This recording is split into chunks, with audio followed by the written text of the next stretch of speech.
अस्सलाम वालेकुम, this is Moeed Pirzada in Washington. 7 दिसंबर 2023 के दिन को पाकिस्तान में इख्तिताम पजीर ख़त्म हुए हुए कई घंटे बीत चुके हैं।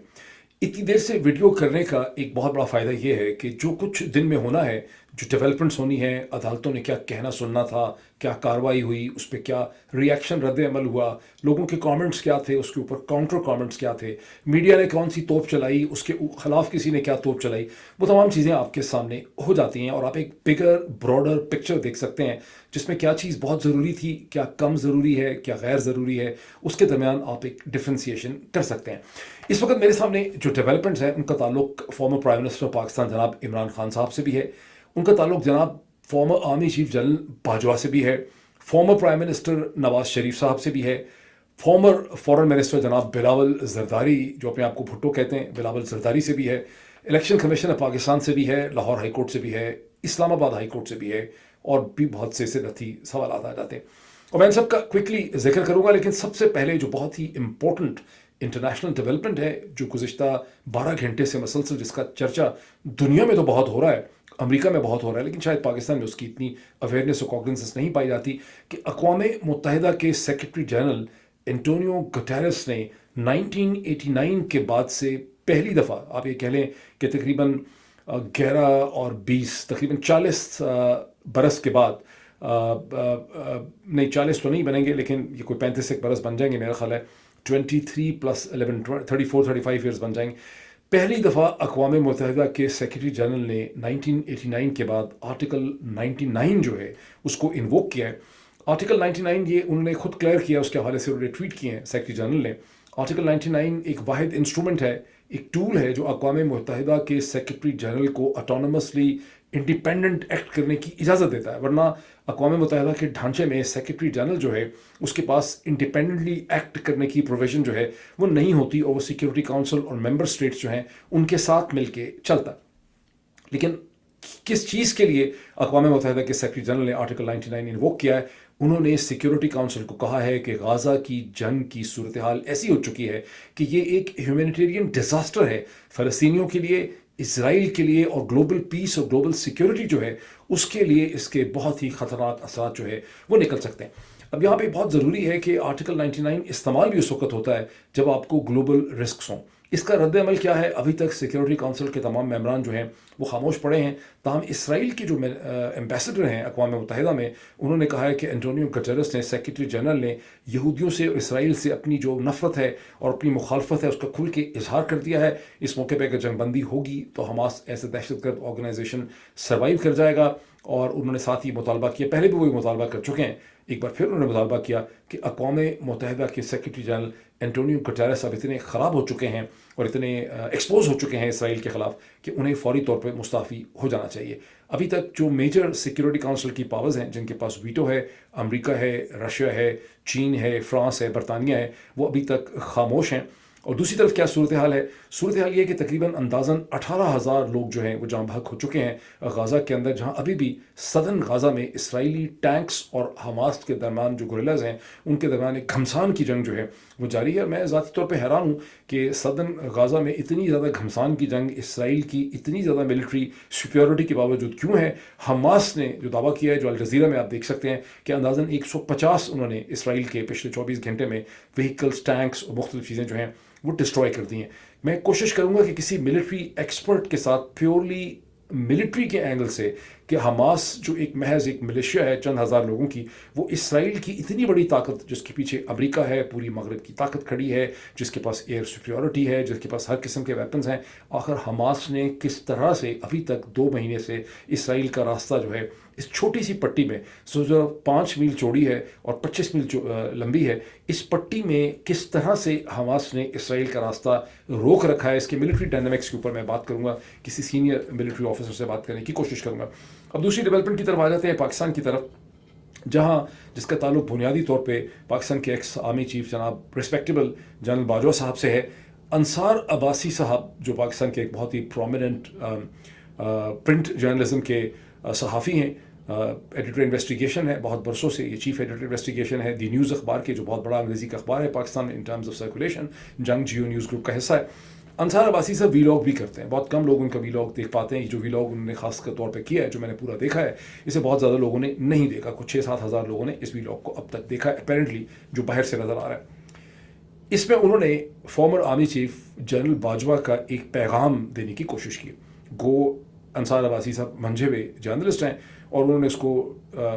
टेलर इसी तरह से किया है कि जनरल बाजवा से उनकी बात नहीं हुई और उनकी बात जो है वो जनरल बाजवा के कोई सोर्सेस के साथ उनकी बात हुई। लेकिन जब आप उस वीलॉग को सुनते हैं 5-7-8 मिनट ही अगर आप सुन लें तो ये बात जिस किस्म की वो डिटेल शेयर कर रहे हैं, जिस किस्म का वो आर्गूमेंट अंसार अब्बासी साहब वहाँ पे बिल्डअप कर रहे हैं जनरल बाजवा के लिए, जो एक्सप्लेनेशन दे रहे हैं जनरल बाजवा के बिहाफ पे साइफर के हवाले से, उससे ये बात बड़ी वाज़ेह हो जाती है कि अंसार अब्बासी की कोई सोर्सेस से बातचीत नहीं हुई। अंसार अब्बासी की ज़ाती तौर पर जनरल बाजवा से बातचीत हुई है और जनरल बाजवा जो है वो बेचैन और बेकरार हैं अपनी सफाई देने के लिए, क्योंकि उनको लगता है कि इमरान खान ने उनके ख़िलाफ़ जिस किस्म के इल्ज़ामात लगाए हैं, ये जो पब्लिक अब बिलीव करती है, पब्लिक का कुछ दिमाग उठ गया है, कुछ उनको समझ आ गई है, कुछ उनके दिमाग थोड़ा सा साफ़ हुआ है, तो वो जनरल बाजवा की असल शक्ल देख रहे हैं। जनरल बाजवा समझते हैं कि किसी तरह से दोबारा उनको पाकिस्तानी पब्लिक को संघाड़ा संघा के क्लोरोफॉर्म से वो दोबारा वही अपना एक तासुर जो उनका ख्याल है कि उनको मिलना चाहिए, उसको किसी तरह से वो रिस्टोर कर लें।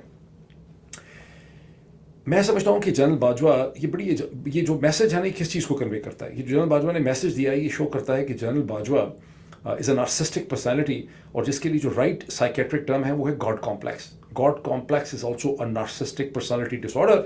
और इसको अगर पढ़ना चाहें गॉड कॉम्प्लेक्स क्या होता है, तो आप सिर्फ गूगल पे लिखें दी गॉड कॉम्प्लेक्स और आपको इंसाइक्लोपीडिया हर किस्म का मिल जाएगा। आपको विकीपीडिया भी मिल जाएगा, आपको ब्रिटानिका भी मिल जाएगा, अमेरिकाना भी मिल जाएगा, जितने इंसाइक्लोपीडिया फ्री पढ़े हैं आपको इसकी एक डेफिनेशन मिल जाएगी। गॉड कॉम्प्लेक्स वो होता है जहाँ एक शख्स जो है वो अपने आप को इतना ताकतवर महसूस करता है कि वो समझता है कि वो किसी को भी अकाउंटेबल नहीं है। उसका ये प्रिविलेज है कि वो जो चाहे कर गुजरे, लेकिन अपने किसी एक्शन, किसी इकदामात के लिए वो किसी को भी अकाउंटेबल नहीं है, बिकॉज वो एक बहुत सुपीरियर किस्म की चीज़ है और ये एक सुपीरियरिटी कॉम्प्लेक्स की इंतहाई खौफनाक शक्ल भी होती है। जनरल बाजवा ने जो कुछ भी किया वो गॉड कॉम्प्लेक्स के पैराहे में आता है। ज़रा इस पर गौर कीजिए कि ये वो शख्स है जिसने पाकिस्तान की मईशत को, जिसके एक्शंस और इकदामात के नतीजे में जो इसने रजीम चेंज ऑपरेशन किया, जिसका ये प्रिंसिपल आर्किटेक्ट था, जिसको इसने शेप किया नवाज शरीफ साहब के साथ मिल के, जरदारी के साथ मिल के, मौलाना के साथ मिल के, उसके नतीजे में पाकिस्तान की मईशत तबाह हो गई, पाकिस्तान की सोसाइटी डिस्टेबलाइज हो गई, पाकिस्तान का कल्चर जो है वो जलील ख़ार हो गया, पाकिस्तान की जो पूरी पॉलिटिक्स है वो तितर बितर उसका शिराजा बिखर गया, पाकिस्तान की जियो स्ट्रेटेजिक सिचुएशन जो है वो कॉम्प्रोमाइज़ हो गई।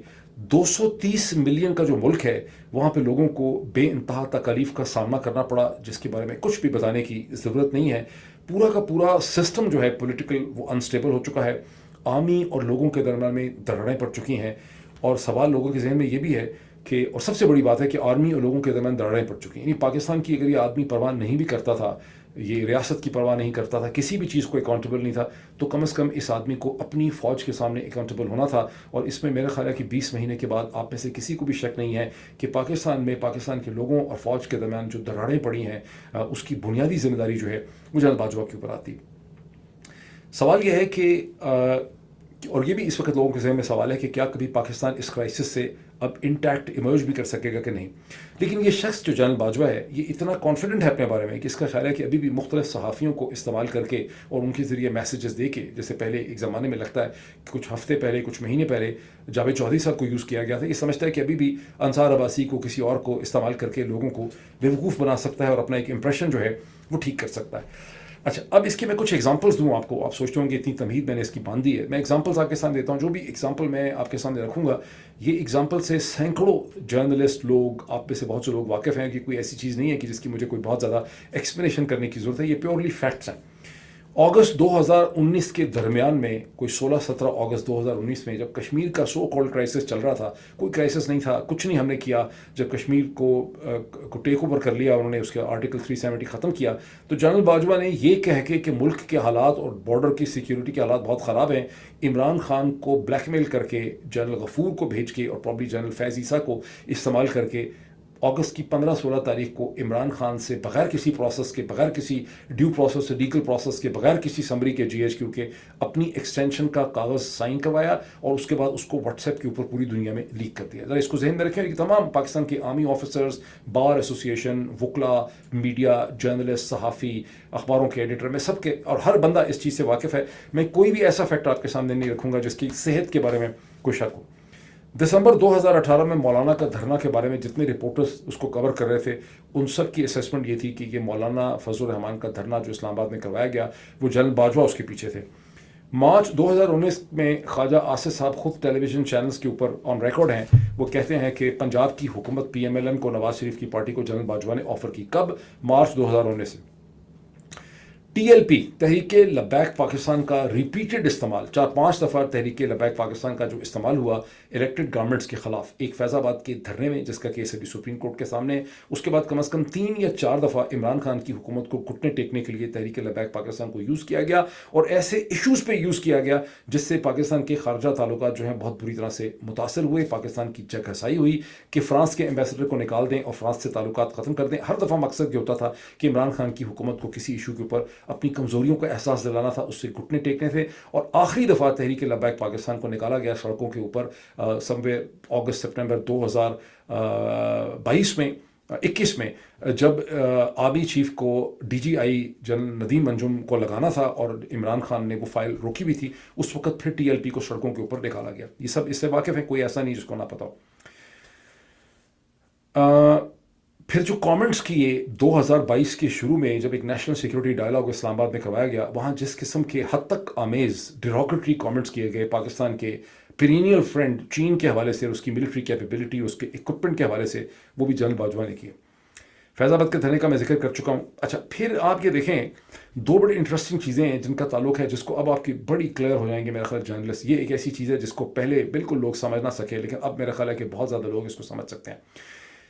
जनरल बाजवा से साजबाज करके नवाज शरीफ साहब जो हैं वो अक्टूबर नवंबर 2019 में चले गए बरतानिया। ठीक, इसमें तो कोई शक नहीं है आपको। फिर उसके बाद एक ड्रामा हुआ अक्टूबर 2020 में, जब गुजरांवाला के एक जलसे में नवाज शरीफ ने एक वीडियो लिंक से बात करते हुए जनरल बाजवा को बड़ा लताड़ा और उसका बड़ा स्केयर बना कि जनरल बाजवा जो हैं बड़े परेशान हो गए हैं उसके नतीजे में। अब आपको अच्छी तरह से समझ आ गई कि इस किस्म के कमेंट से पाकिस्तान के आर्मी चीफ को कोई परेशान होने की ज़रूरत नहीं थी, और पाकिस्तान के आर्मी चीफ जो है ना, वो अगर ना परेशान होना चाहे तो वो बहुत सी चीज़ों से परेशान जो है वो नहीं होता। लेकिन अक्टूबर 2020 में एक और भी ड्रामा हुआ, जब मरीम नवाज़ के कमरे का दरवाज़ा कराची के एक होटल में तोड़ा गया। वहाँ हुकूमत थी सिंध की, पुलिस ले जाई गई, ज़ाहिर है इंटेलिजेंस वाले पुलिस ले गए, इंटेलिजेंस को ऊपर से ऑर्डर आए कि ये करना है, और अपेरेंटली कैप्टन सफ्तर के जो कमेंट्स थे उसके ऊपर ये रद्द-ए-अमल हो रहा था। मेरा अब एनालिसिस ये है कि ये दोनों जाली वाक़यात थे, ये दोनों फेक थे, ये फॉल्स फ्लैग किस्म की चीज़ें थी। गुजरांवाला में जो नवाज शरीफ के कमेंट थे, वो भी जनरल बाजवा नवाज शरीफ के दरमियान एक बाहमी इक्वेशन थी, जिसमें लोगों को और अफवाज पाकिस्तान को बेवकूफ़ बनाने के लिए ये ड्रामा किया गया कि नवाज शरीफ का जनरल बाजवा के ऊपर बड़ा प्रेशर है और नवाज शरीफ जनरल बाजवा को जलील कर रहा है। ये लोगों को, मीडिया को, सहाफ़ियों को, सब लोगों को, हम सबको बेवकूफ़ बनाने के लिए ड्रामे किए गए। मुझे उस वक्त भी, मैं इसको जब उस वक्त भी इसकी लॉजिक देखता था तो मुझे बड़ी परेशानी होती थी कि ये 2+2 नहीं हो रहा, कि ये वही नवाज शरीफ है जो यहाँ से डील करके इंग्लैंड चला गया है, जिसने जनरल बाजवा की जो एक्सटेंशन है 2019 में, उसमें उसकी पार्टी का वज़न डाला है, वो अमेंडमेंट कराई है आइन के अंदर, और ये सब कुछ हुआ है नवंबर दिसंबर में, जनवरी में जाके वो फाइनल हुआ है 2020 में। और यही नवाज शरीफ जो है, जो बेसिकली जिसकी बहुत अच्छी गुडविल है और जिसका ये है कि जनरल अमजद जो जनरल बाजवा के रिश्तेदार हैं, उनके फादर इन लॉ हैं, वो मसलसल नवाज शरीफ के साथ इन टच थे, और मसलसल आपको IB से और लोगों से, खुद जो पाकिस्तान की प्रीमियर इंटेलिजेंस एजेंसी है, उन सब से पता चल रहा था कि इनके राब्ते हैं। और ये सारा ड्रामा किया गया गुजरांवाला के कमेंट्स का, याद करेंगे जो कमेंट्स किए गए थे, अब आपको लगता है कि कितने नेचुरल थे। इसी तरह मरियम के होटल का जो दरवाज़ा तोड़ा गया, और वो किसने तोड़ा? जनरल बाजवा। इल्ज़ाम किस पे बाद में लगाते हैं? PMLN वाले और उनके जो ये सारे बेगैरत किस्म के सहाफ़ी इमरान खान के ऊपर। हुकूमत थी सिंध की, पुलिस थी सिंध की, कर रहे थे जनरल बाजवा, इमरान खान का उसके साथ लेना देना नहीं था, लेकिन जब उसको याद किया जाता है, लोगों को दोहराया जाता है कि जुल्म सितम कितना हुआ, तो उसमें इमरान खान को रगड़ देते हैं। मेरा सवाल ये है तमाम लोगों से, पाकिस्तान की सिविल मिलिट्री ब्यूरोक्रेसी से, आर्मी के सीनियर अफसरान से, पाकिस्तान की मीडिया के सहाफ़ियों से, बार एसोसिएशन के लोगों से, वकला से, अदालतों से, सिविल सोसाइटी से, कि कभी ये शख्स जो है जनरल बाजवा, इसे कोई अकाउंटेबल ठहरा सकेगा पाकिस्तान में? इस आदमी ने जो गॉड कॉम्प्लेक्स से पाकिस्तान को नुकसान पहुंचाया, कि इसकी कभी कोई अकाउंटेबिलिटी हो सकेगी? ये द प्रिंसिपल थ्रस्ट सवाल है बहुत बड़ा। अब आ जाएंगे अगली डेवलपमेंट कि इमरान खान ने आज लाहौर हाई कोर्ट के अंदर बैरिस्टर अली ज़फ़र और जनाब गौहर साहब ने एक पिटिशन इमरान खान की मूव की लाहौर हाई कोर्ट के अंदर। الیکشن کمیشن آف پاکستان کے 8 اگست 2023 کے اس فیصلے کے خلاف جہاں عمران خان کو 5 سال کے لیے ڈسکوالیفائی کیا گیا، اس سے 3 دن پہلے 5 اگست 2023 ہے، اس میں جج دلاور ہمایوں نے فیصلہ کیا عمران خان کے خلاف جو کنوکشن کی انہوں نے، توشہ خانہ وٹ ایور. اور اب لاہور ہائی کورٹ کے اندر پوزیشن یہ انہوں نے لی ہے. آرگومنٹس میں آپ کو ان کے بتا دوں. ان کا کہنا یہ ہے کہ یہ ایک پولیٹیکل ڈیسیجن ہے جس میں عمران خان کو الیکشن سے باہر رکھنے کے لیے الیکشن کمیشن آف پاکستان نے ڈیسیجن کیا. پرنسپل آرگومنٹس ان کے یہ ہیں کہ الیکشن کمیشن آف پاکستان کا جو فیصلہ ہے وہ بہت ہی تیزی اور ہیسٹ میں کیا گیا. 5 تاریخ کو کورٹ نے فیصلہ کیا، 8 تاریخ کو چھٹی ہوئی تھی درمیان میں، الیکشن کمیشن نے فیصلہ کر دیا اور عمران خان کو کبھی بھی اپنی پوزیشن کو ایکسپلین کرنے کا موقع جو ہے وہ نہیں دیا گیا. اور پھر یہ کہ الیکشن کمیشن نے 2022 کے اندر بھی آرٹیکل 63(1)(p) کے تحت عمران خان کو ڈسکوالیفائی کرنے کی کوشش کی تھی. اس سے پتہ چلتا ہے کہ الیکشن کمیشن کا مائنڈ جو ہے وہ بہت پہلے سے بنا ہوا تھا. اس وقت جب آرٹیکل 62(1)(p) کے تحت کیا تو بعد میں الیکشن کمیشن کو پتہ چلا، اتنے ڈیسپریٹ تھے کہ ان کو پتہ چلا کہ الیکشن کمیشن ایک تو اس کو ایکسرسائز کر نہیں سکتا 62(1)(f) کو، اور دوسرا یہ کہ 62(1)(p) جو ہے وہ افیکٹو نہیں ہے، اس سے وہ ریکوائرمنٹ پوری نہیں ہوتی. اور اس لیے یہ بعد میں سارا جو ٹرائل کورٹ کا ڈرامہ جو ہے یہ بعد میں کھڑا کیا گیا. یہ پٹیشن یہ بھی کہتی ہے کہ عمران خان کے اوپر پبلک فنڈز کو مس یوز کرنے کا کوئی الزام نہیں ہے. میں آپ کو یہ بھی بتا دوں کہ عمران خان کے اوپر یہ جو توشہ خانے کیا ہے کہ اپنے ایسٹس انہوں نے شو نہیں کیے، یہ بیسکلی ایک الیکشن ایئر کے گوشوارے نہیں ہیں، یہ ایک نارمل سٹینڈرڈ آرڈنری ایئر ہے، کیونکہ 25 جولائی 2018 کو الیکشن ہو چکے تھے. اس سے پہلے الیکشن سے ریلیٹڈ جو گوشوارے ہیں وہ اسکروٹنائز ہو چکے تھے. یہ ایک نارمل رن آف دا مل ایئر ہے. اور یہی جو گوشوارے جو الیکشن کمیشن کے اندر تو انہوں نے غلطی نکال لی ہے اس کی، لیکن اس کے تمام اعداد و شمار اور فگرز جو ہیں وہ فیڈرل بورڈ آف ریونیو کے جو ٹیکس ریٹرنز ہیں اور دونوں میں چند مہینے کا فرق ہے، وہاں پر یہ سارے عمران خان نے ڈکلیئر کیے ہوئے تھے. بہرحال اصل امپورٹنس اس پٹیشن کی کیا ہے کہ یہ پٹیشن جو ہے یہ لاہور ہائی کورٹ کے اندر ڈالی گئی ہے، اسلام آباد ہائی کورٹ میں نہیں ہے. اب ایک اور یہ کہ ہم اچھی طرح سے واقف ہیں کہ جتنی بھی چیزیں کروائی ہیں چودھری نظام الدین صاحب نے وہ زیادہ تر اسلام آباد ہائی کورٹ سے کروائی ہیں. وہاں پہ خاص ان کا ایک ریلیشن شپ ہے چیف جسٹس جناب آنریبل جسٹس عامر فاروق صاحب کے ساتھ، which also raises a very pertinent question کہ کیا وجہ ہے کہ اس ہمیشہ پی ٹی آئی کے وکلا کو اور عمران خان کے وکلا کو اسلام آباد ہائی کورٹ ہی جانا پڑا. وہ پشاور ہائی کورٹ سے، لاہور ہائی کورٹ سے یا سندھ ہائی کورٹ سے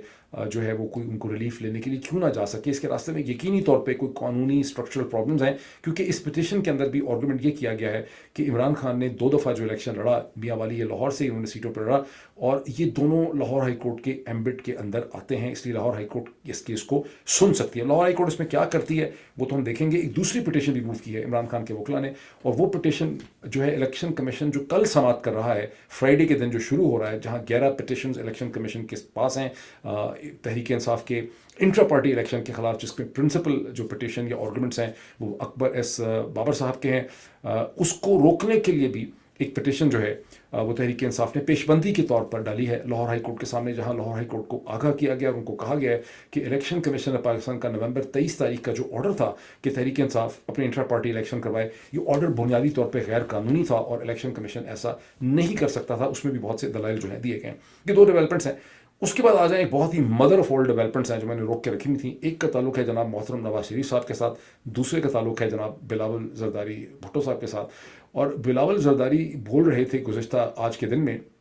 شانگلہ میں سوات کے قریب خیبر پختونخوا کے اندر، اور وہاں انہوں نے اپنے ہاتھ اس طرح سے کھڑے کر کے کہا، بلاول زرداری صاحب نے، انہوں نے کہا کہ آئی ہیو کلین ہینڈز، میرے ہاتھ صاف ہیں، اور باقی جتنے بھی پاکستانی پولیٹیشین ہیں ان سب کے ہاتھ گندے ہیں اور ان کے ہاتھ جو ہیں وہ پاکٹس میں ہیں، and they are been trying to benefit، انہوں نے لوگوں سے، لیکن میں واحد ہوں جس نے وہ کرپشن نہیں کی لوگوں کے خلاف. یہ بڑی انٹرسٹنگ ان کی اسٹیٹمنٹ ہے. ساتھ انہوں نے یہ بھی کہا کہ میں جو ہوں وہ پاکستان کا ینگسٹ، میں 2017 سے پالیٹکس میں ہوں، حالانکہ کئی دفعہ لانچ ہوئے ہیں مسلسل، لیکن 2017 سے پالیٹکس میں ہوں، اور یہ کہ میں پاکستان کا ینگسٹ فورن منسٹر بھی ہوں، میں نے بڑا سرو کیا 18 مہینے. بڑی انٹرسٹنگ اسٹیٹمنٹ ہے. یعنی لوگ کہتے ہیں کہ تمام پولیٹیشین پاکستان کے کرپٹ ہیں، تو وہ اپنے آپ کو آصف علی زرداری صاحب کے ساتھ بھی اس سے بھی الگ کر رہے ہیں جو ان کے والد محترم ہیں، کیونکہ وہ یہ تو کہہ نہیں سکتے، یہ ممکن ہی نہیں ہے پاکستان کے نیریٹو میں کہ وہ یہ کہیں کہ آصف علی زرداری کو کہہ ہی نہیں سکتا کہ آصف علی زرداری کے اوپر کم از کم اگر کرپٹ ہے نہیں تو کرپشن کا تاثر نہیں ہے، یہ الزام نہیں. تو یہاں پر وہ اپنے آپ کو اپنے ہی والد صاحب آصف علی زرداری صاحب سے بھی الگ کر رہے ہیں. حالانکہ آصف علی زرداری کے پیسے کے بغیر جو انہوں نے کمایا ہے، کس طرح سے کمایا ہے وہ بہت بڑا کوشچن ہے. تو آصف علی زرداری کے روپے پیسے کے بغیر بلاول زرداری بھٹو وہ مائکرو فون جو سامنے کھڑا ہے، یا جو ٹرک میں بیٹھ کے آئے ہیں یا کسی گاڑی میں بیٹھ کے آئے ہیں، اس کو تو بھول جائیں. جو انہوں نے کپڑے پہنے ہوئے شاید وہ بھی ان کے تن پہ نہ ہوں. آصف علی زرداری کی سب پیسہ ان کے پاس.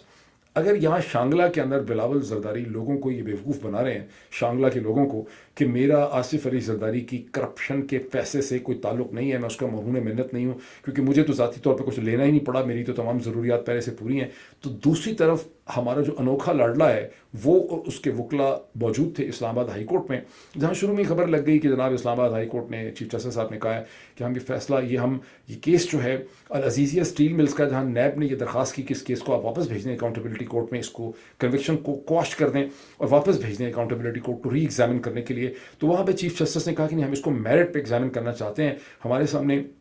دو آپشنز ہیں، یا واپس بھیج دیں، میرٹ پہ ایگزامن کریں، اور پھر اعظم نذیر تارڑ صاحب نے ایگری کیا، انہوں نے کہا کہ آپ اس کو میرٹ پہ ایگزامن کر لیں۔ وہ ڈرامہ ڈھکوسلا پتہ نہیں کیا ہے، بیکاز ظاہر ہے کہ اسلام آباد ہائی کورٹ نے ان